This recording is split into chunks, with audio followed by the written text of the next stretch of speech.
தஞ்சாவூரின் 1000 ஆண்டுகள் பழமையான பெருமையை மௌனமாக சுமந்து நிற்கும் பெரிய கோவில். சூரியன் மறையும் பொழுதில் தங்க ஒளியில் மின்னும் அந்த மாபெரும் விமானம் வானத்தை தொட முயலும் போல உயர்கிறது. உச்சியில் இருக்கும் அதிசயக்கல் காற்றின் இசையுடன் ஒலிக்கிறது என பழமொழிகள் சொல்கின்றன. நிழல்கள் தரையில் விழும்போது கூட அவை ஒரு ரகசியத்தை மறைப்பது போல் தோன்றுகின்றன. சுவர்களைத் தொட்டால் காலத்தின் இதயத் துடிப்பு கேட்கும் என உணர்வு வருகிறது. கற்கள் ஒன்றுடன் ஒன்று இணைந்த விதம் ஒரு உயிருள்ள உருவத்தைப் போல தெரிகிறது.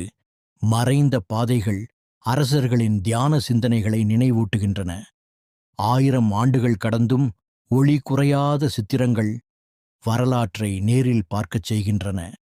நில ஒளியில் வெள்ளி ஒளி பூசப்பட்ட அந்த கோவில் கற்களால் கட்டப்பட்ட கட்டிடம் அல்ல, காலம் பேசும் ஒரு மகத்தான காவியம்.